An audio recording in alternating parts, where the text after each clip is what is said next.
지난 주일에는 성전 안에 위치한 언약궤에 관해서 말씀을 드렸습니다. 시딤 나무로 알려지기도 하고 또 조각목으로 불려지기도 했던 아카시아 나무를 재료로 사용해서 궤를 만들고 그 밖을 금으로 쌌다고 했었죠. 그리고 그 상자 안에는 모세가 받은 십계명 두 돌판과 만나를 담은 항아리, 그리고 아론의 싹이 난 지팡이를 두었다고 했습니다. 이제 성막을 만든 다음에 문은 동편에 두었거든요. 그래서 동쪽에 난 문을 통해서 들어가면 성막 안에는 이제 몇 가지의 기구들이 놓여 있었습니다. 그 중에 오른쪽에 있는 것은 떡상이라고 해서 떡을 항상 진설하는 상이 있었고, 또 왼쪽으로는 불을 항상 밝히는 등잔이 있었습니다.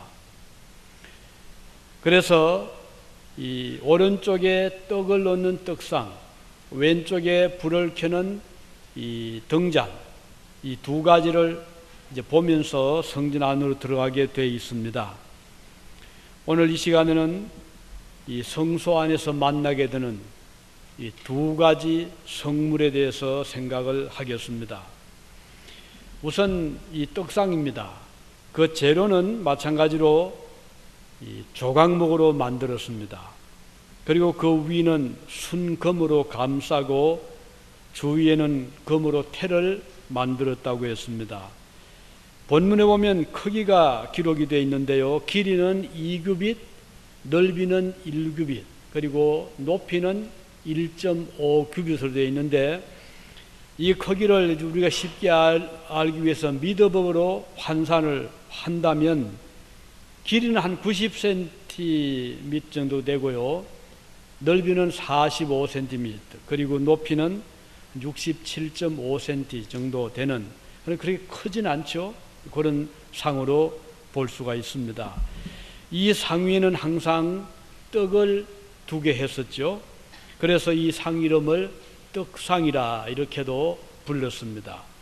성전에 들어서면 제일 먼저 오른쪽에 위치한 이 떡상, 그리고 왼쪽으로 불을 밝혀 있는 촛대 혹은 등잔을 이제 보면서 들어가게 되죠. 이 떡상 위에는 항상 떡을 두도록 했습니다. 레위기서 24장 5절에서 9절에 보면 너는 고운 가루를 취하여 떡 12를 굽되 매 덩이를 에바 10분 2로 하여 여호와 앞 순결한 상 위에 두 줄로 한 줄에 6씩 진설을 해라, 이렇게 기록이 되어 있거든요. 그러면 떡은 고운 가루를 빻아서 만들도록 했고요. 그 다음은 12개를 만들게 했으며 6개씩 두 줄로 만들어서 두어라, 이렇게 자세하게 떡을 만드는 방법, 재료, 또 어떻게 둘 것인가도 잘 설명을 하고 있습니다. 이 떡상을 만든 그 재료도 말씀드린 대로 이 아카시아 나무로 만들었잖아요. 그리고 또 그 바깥을 금으로 싸서 아주 보기가 매우 아름답게, 또 거기에 뭐 변질이 없도록 그렇게 만들었습니다. 하나님께서 이 주의 전에 두게 하는 그 떡상 재료를 보면 썩 좋은 뭐 레바논의 백향목이라든가 이런 것이 아니라 광야에서 모진 바람을 이기면서 거친 그곳에서 자란 아카시아 나무를 재료로 쓰게 했다는 것을 보게 됩니다. 우린 여기에서 하나님께 드려지는 성도의 모습을 생각을 하게 되죠. 거친 광야에서 모진 바람을 맞으며 어렵게 성장한 가시나무 같은 그런 우리들의 모습이라 볼 수 있죠. 그렇지만 하나님은 우리들을 잘 다듬고 깎고 또 잘 정제를 해서 상자를, 이 테이블을, 상을 만들게 했습니다. 그리고 그 위에 금으로 잘 입혀서 아주 귀하게 사용하게 하셨잖아요.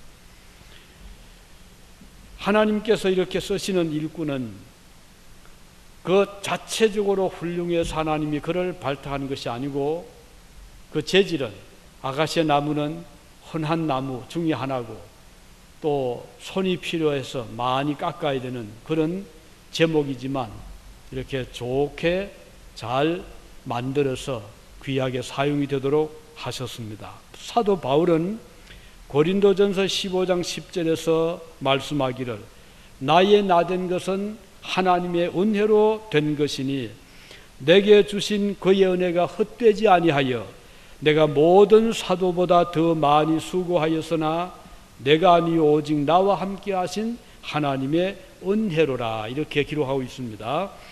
여기 바울 사도는 자신이 사도가 된 것은 내가 위대해서가 아니고 훌륭해서도 아니고 의로워서도 아니라 하나님의 은혜로 나를 사도로 삼아 주셨다는 것을 강조하고 있습니다. 그리스도인들이 하나님 앞에 소중하게 쓰임을 받는다고 할 때 우리가 자칫하면은 교만해지기가 쉽거든요. 왜냐하면 하나님이 나를 이렇게 쓰신 거 보니까 나는 훌륭한 존재로구나, 이렇게 착각을 할 수 있기 때문입니다. 그러나 우리가 훌륭한 목재이기 때문에가 아니라 주님의 은혜로 우리를 불러주시고 주님의 나라를 위해서 귀중하게 쓰임을 받도록 해주셨다는 것을 알아야 될 것입니다. 상을 카바에서 잘 덮어 씌운 것은 정금이라고 했습니다. 하나님께서 일꾼으로 삼으신 사람들은 하나님께서 정금같이 빛나게 해주심을 말씀해 주는 것입니다. 금은 불변하잖아요. 그 찬란한 빛이 그러하고 또 금 자체가 부식되지를 않습니다. 하나님 앞에 쓰임받는 일꾼들은 이와 같이 변함없는 그런 훌륭한 주님의 일꾼으로 삼아주신다는 것을 보게 됩니다. 우리가 자연인이라고 하면, 즉 죄인으로 태어난 이 상태라고 하면 환경 따라 변할 수밖에 없잖아요. 또 우리의 기호 따라서 얼마든지 바뀌고 생각도 바꿀 수 있고 또 삶이 바뀔 수 있지만, 그러나 우리 그리스도인들은 정금처럼 우리의 믿음의 정절을 지키는 자들이고 하나님에 대한 사랑을 저버리지 않는 자들입니다. 하나님께서 우리를 그런 자로 삼아 주셨다는 것을 여기서 다시 한번 감사하게 생각을 하는 것입니다. 이 상 위에는, 상은 재질은 시띠나무였지만 잘 다듬고 하나님의 전에 쓰임 받을 수 있는 상으로 만들어졌다는 것이고, 그 위에 아름다운 빛나는 가치 있는 금으로 덧입혀 씌워서 불변한 모습으로 항상 하나님의 전에 있게 하셨다는 것을 생각하게 되고, 그 상 위에는 떡을 진설하라고 했습니다. 이 떡을 만들 때 가루는 곱게 빻은 가루로 만들어라 그랬습니다. 하나님 앞에 드려지는 빵은 고운 가루로 빻아져서 만들어졌다는 것입니다. 그리고 그 떡은 12개, 이것은 12지파를 상징하죠. 이스라엘 백성들이, 야곱의 후손들이 12아들이었습니다. 그래서 12개의 떡덩어리는 이스라엘 백성을 상징을 합니다. 그리고 이 떡은 아론의 후손들이 먹을 수 있게 만들어졌습니다. 먹을 수 있도록 허용이 되었습니다. 그리고 이 떡은 항상 진열되어야 되는 떡이었습니다. 그래서 매 안식일마다 떡은 새롭게 놓여졌습니다. 이스라엘 백성들이 광야에 살 동안에 먹어야 살았잖아요. 그런데 먹을 수 있는 양식은 애굽에서 가지고 나온 것은 곧 떨어지고, 이제는 새로운 양식이 필요했을 때 하나님은 하늘에서 만나를 내려주셨잖아요. 이건 떡입니다. 아주 맛있는 이 떡가루로 만들어진 것과 같은 그런 아주 맛있는 주식이었습니다. 그래서 백성들은 매일같이 광야에 나가서 아침마다 그 만나를 거두어서 온 식구들이 상에 차려놓고 그것으로 양식을 삼고 광야 40년 동안 생명을 유지할 수가 있었습니다. 여기서 보여주시는 것은 백성들이 먹는 떡에 관한 것입니다. 하나님은 이 성전 안에 떡상을 만들게 하고 그 위에 떡을 항상 진설해서 그 떡을 먹게 했습니다. 아론의 후손 이스라엘 백성들을 대표적으로 상징하는 그들로 하여금 떡을 늘 먹게 한 것은 오늘 그리스도인들이 살아감에 있어서 반드시 먹어야 될 것이 양식이 있는데 그것은 바로 떡이라는 것입니다. 요한복음 6장 47절에서 51절에 보면 예수님께서 내가 곧 생명의 떡이로라 이렇게 말씀하셨습니다. 너희 조상들은 광야에서 만나를 먹어서도 죽었거니와 이는 나는 하늘로서 내려오는 떡이니 사람으로 하여금 먹고 죽지 아니하게 하는 것이니라. 나는 하늘로서 내려온 산떡이니 사람이 이 떡을 먹으면 영생하리라. 나의 줄 떡은 곧 세상의 생명을 위한 내 살이라 이렇게 말씀하셨습니다. 우리 주님은 우리에게 생명을 주시는 떡이라는 말씀이죠. 그래서 주님을 믿는 성도는 날마다 그 주님의 주시는 양식을 먹고 생명을 유지하게 되는 것인데 이 떡을 먹는 자는 영생한다고 했습니다. 죽지 않는 떡이라고 했습니다.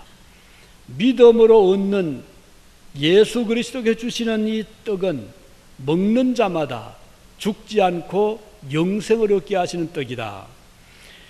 우리 주님이 주시는 이 생명의 떡은 무엇일까요? 한 가지는 하나님의 말씀이 주는 떡입니다.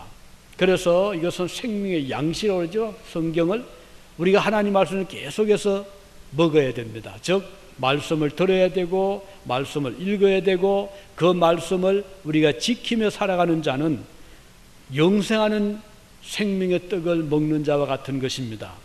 또 한 가지는 이 떡이라는 것은 예수님께서 우리를 위해서 목숨을 내어주신 희생을 의미합니다. 그래서 주님이 십자가에 못 박히시기 직전 저녁에 만찬을 가지시면서 제자들에게 떡을 떼어 주셨습니다.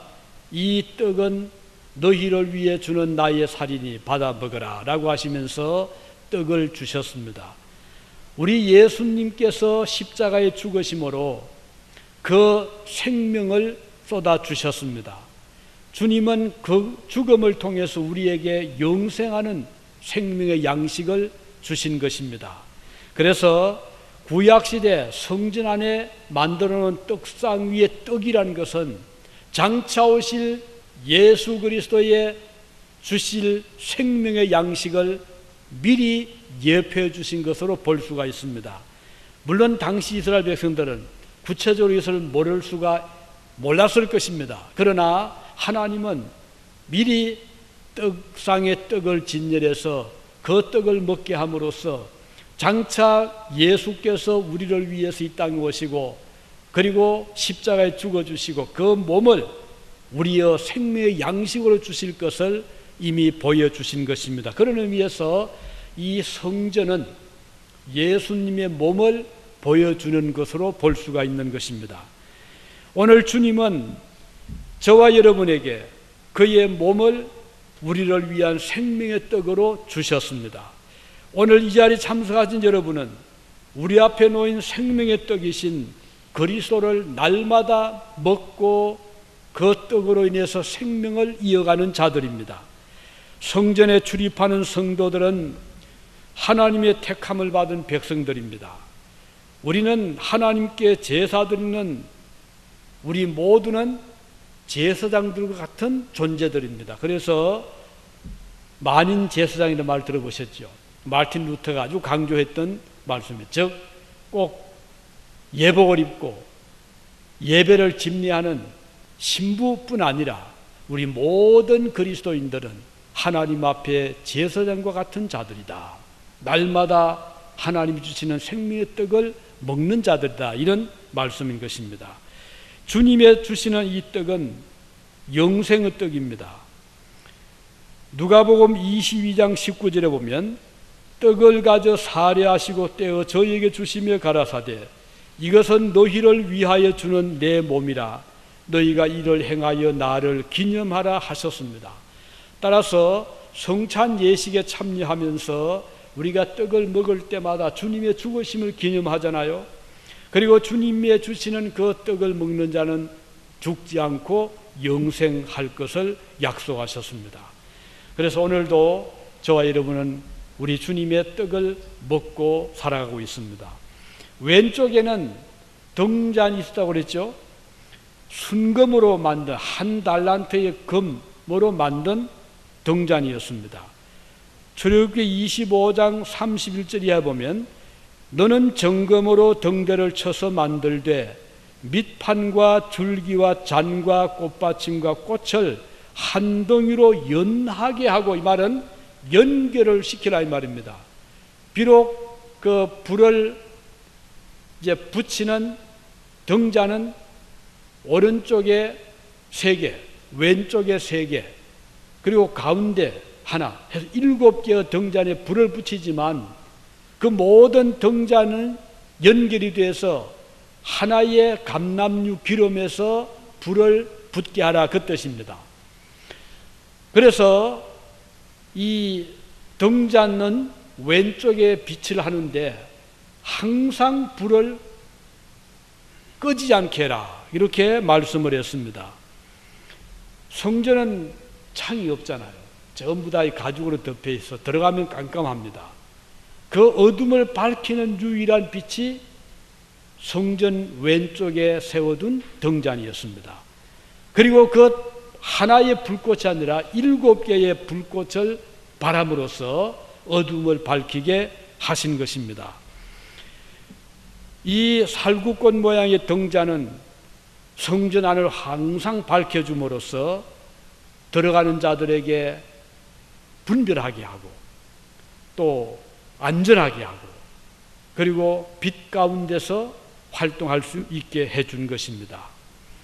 이 등불은 어두운 세상을 밝히는 그리스도의 빛의 사역을 상징합니다. 주님께서 말씀하셨습니다. 요한복음 9장 5절에 보면 내가 세상에 있는 동안에는 나는 세상의 빛이라 주님께서 말씀하셨습니다. 요한복음 3장 19절에 보면 빛이 세상에 왔으되 사람들이 자기 행위가 악함으로 빛보다 어둠을 더 사랑한 것이다 이런 말씀하셨습니다. 오늘 이 세상 왜 이렇게 참담하리만큼 불의가 성하고 죄악이 관영한가요? 왜 이럴까요? 그 이유는 빛보다 어둠을 더 사랑하기 때문입니다. 도적들이 빛을 좋아합니까? 강도들이 어둠을 선호하는 이유가 바로 여기에 있습니다. 죄악을 행하는 자들은 빛을 싫어하게 되어 있습니다. 그래서 어두운 곳을 찾아다닙니다. 어두운 골목길. 요즘도 가끔 우리 이 화재 보험을 든 보험회사에서 연락이 옵니다. 그 중에 어떤 내용을 보면 교회 안팎에 일어나는 여러 좋지 못한 사건들이 일어나는 많은 경우에 한 가지는 밤에 너무 주차장이 어둡고 예배당 주변이 어둡기 때문이니 꼭 교회 주변에다가 등을 달아서 그러니까 밤새도록 밝게 해 주시오 하는 요청을 지금도 가끔 하고 있습니다. 방범등이라 하죠. 이 범죄 행위를 막아주기 위해서 밝게 해라 이 말이죠. 우리 주님이 세상의 빛으로 오셨다는 것은 상징적인 의미가 큽니다. 이것은 죄악을 예방도 하고 치유도 하고 용서도 하는 그 빛으로 주님이 오셨다는 것입니다. 인류 역사를 보면 선한 빛이 어두움에 가리운 적이 수없이 반복되어 왔음을 알 수 있습니다. 악한 세력이 선한 세력을 물리치고 악을 펼쳐나간 일들이 반복된 세상입니다. 의인들이 악인들의 음모로 인하여 고통을 당하는 일들이 끊임없이 일어나는 세상입니다. 그러나 진리의 빛이 그렇다고 완전히 꺼지지 않고 있습니다. 이것이 우리의 소망입니다. 성전 안에 하나님이 이 등잔을 두기 위해서 항상 불을 켜라고 했잖아요. 오늘 그리스도인들의 마음 속에는 우리의 마음을 밝히는 이 빛이 필요합니다. 이 빛이 없다면 선악의 개념이 없게 되고 무엇이 악하고 무엇이 선한가를 구분할 수가 없잖아요. 우리 하나님은 천지를 지으셨을 때 가장 중요한 것을 먼저 지으셨습니다. 그것은 빛이었습니다. 그리고 하늘의 태양을 만들어 주시고 낮과 밤은 태양빛이 달의 반사 또는 별의 반사에서 어둠을 희미하나 밝게 해 주셨고, 그래서 낮에는 햇빛이 있기 때문에 다른 빛이 필요하지 않도록 만들어 주셨습니다. 이것은 우리에게 큰 희망이고 소망입니다. 오늘 이 세상이 빛이 없다면 어떤 세상이 되겠습니까? 빛이 없다면 누구도 생존할 수 없는 모든 생명체가 절망에 빠지고 얼마 못 가서 완전히 암흑천지로 바뀌어지게 되고, 그렇다면 생존할 수가 없지 않습니까? 우리 예수님은 생명의 빛이라고 하셨을 때 육신적인 생명뿐 아니라 영혼을 비추는 빛이라는 큰 의미가 있는 것입니다. 하나님은 말씀하셨습니다. 이스라엘 자손에게 명하여 감람을 찧어낸 순결한 기름을 켜기 위하여 내게로 가져오게 하고 끊이지 말고 등잔불을 켤지며, 레위기 24장에 나옵니다. 즉 이 등잔 안에 불이 꺼지지 않게 하기 위해서 정결한 감람류 기름을 짜고 그 기름을 계속 공급을 해서 불이 꺼지지 않게 해라, 이렇게 말씀하셨습니다. 시편 119편 105절에 보면 주의 말씀은 경건한 자의 발에 등불이 된다고 했습니다. 다윗은 고백하기를 사무엘하 22장 29절에 여호와는 등불이시며 흑암에서 빛을 비추는 분이시다, 이렇게 말씀하고 있습니다. 하나님은 성도의 삶에 밝은 빛이 되시는 분이십니다. 그래서 하나님을 모시고 사는 자는 빛 가운데 사는 자라고 하는 것입니다. 하나님이 없는 자는 어두운 가운데 사는 자다, 이거 맞는 말이거든요. 왜?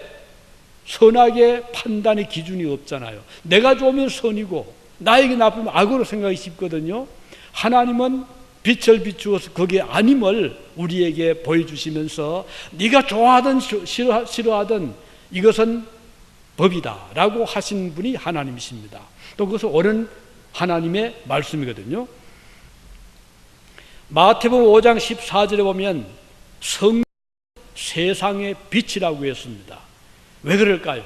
빛 대신 하나님 모시고 사니까 그런 것이에요. 달 자체가 빛을 못 내지만 밤이 되면은 그 밝은 광선을 발하는 것처럼 보이잖아요. 그 이유는 태양의 빛을 받고 반사하기 때문입니다. 오늘 저와 여러분은 빛 자체는 아닙니다. 우리 속에 빛의 요소가 있는 것도 아니지만 하나님의 빛, 밝은 빛을 우리가 받게 될 때 그 받은 빛을 반사하게 되는 것입니다.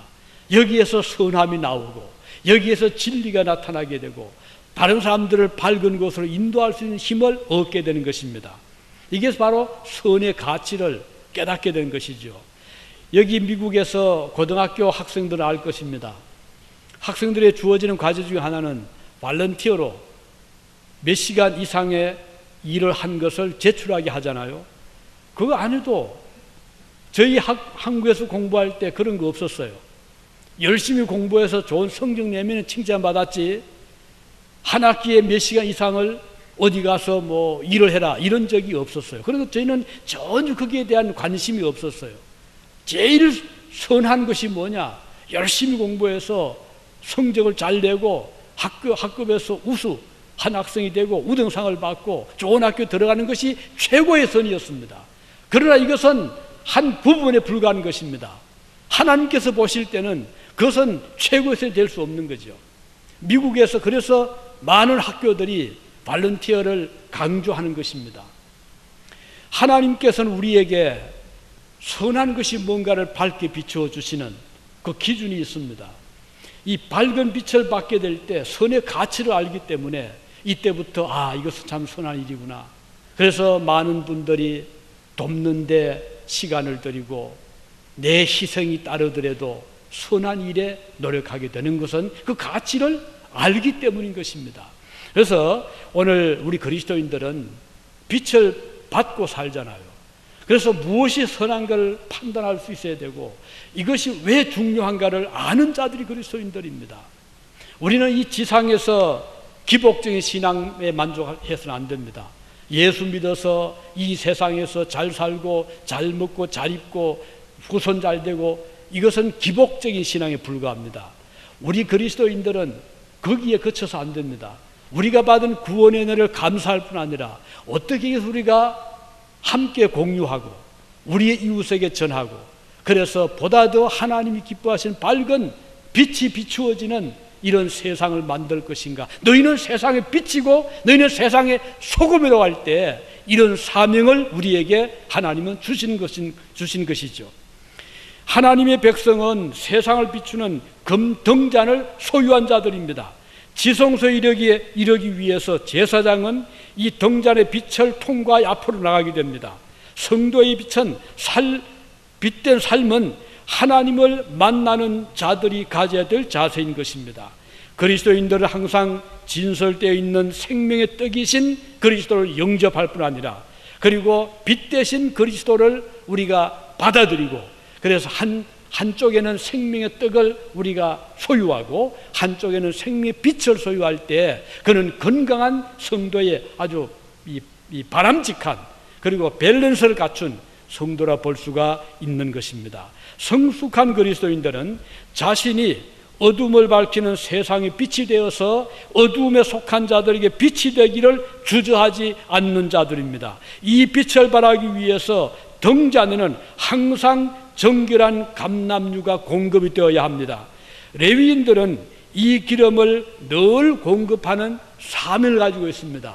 오늘 그리스도인들은 영적으로 레위인들이잖아요. 그래도 항상 불이 꺼지지 않도록 늘 기름을 공급해야 되는데 성도가 빛을 비추기 위해서는 정결한 성령의 기름의 공급이 필요한 것입니다. 이 성령의 기름은 하나님께로부터 공급이 가능합니다. 우리의 마음속에 거룩한 하나님의 성령이 거주하는 성령의 전이 될 때 하나님은 성도에게 충만한 성령의 기름으로 채우시기를 기뻐하시는 것입니다. 주님께서는 말씀하시죠. 성령을 받으라. 성령을 받으라. 주님의 요청이십니다. 그리스도의 제자들은 예루살렘을 떠나지 아니하고 주야로 기도했습니다. 열흘째 되던 날 성령께서 불과 같이 임재했습니다. 성령의 기름을 공급받은 성도들은 초대교회를 밝히는 빛이 되었습니다. 전도의 열정을 쏟게 되었고 봉사와 헌신의 전력을 기울일 수 있었습니다. 박해와 핍박을 견뎌내며 이길 수가 있었습니다. 그들에게는 꺼지지 않는 불의 성령의 빛이 함께 하고 있었기 때문에 가능했던 것입니다. 오늘 그리스도인들에게도 이 빛은 필요한데 기름의 공급이 없이 아무리 노력해도 인위적인 얼마의 노력은 오래가지를 못하죠. 금방 사그러지고 맙니다. 꺼지고 마는 것입니다. 우리의 결심이나 우리의 의지 가지고는 이 빛을 결코 유지시킬 수가 없기 때문입니다. 불을 밝힐 수도 없고 밝힌다 하더라도 꼭 꺼지고 말 것입니다. 왜냐하면 기름의 공급이 없잖아요. 하나님께서는 모세에게 이 등잔의 불이 꺼지지 말게 하라고 하셨습니다. 하나님이 이런 그리스도인들을 소중하게 사용을 하시기를 원하십니다. 하나님이 사용하시는 사람들은 참 복된 자들이잖아요. 이 얼마나 존귀한 자들입니까? 이 거룩한 진리의 빛을 이 어두운 세상에 비추며 평생도록 살아갈 수 있는 오늘 여러분들이 되시기를 진심으로 바랍니다. 이 성전이라는 것은 장차 오실 하나님의 집을 의미하는 그리스도의 몸을 상징하고 성도의 몸을 의미하기도 합니다. 이 속에 반드시 내용물이 있어야 되는데 그것이 바로 생명의 떡이고 그것이 바로 빛을 비추는 등잔이라는 것. 오늘은 이 두 가지 성전 안에 있어야 될 두 가지 거룩한 기구에 대해서 말씀을 드렸습니다. 기도하시겠습니다. 자비로우신 우리 아버지 하나님,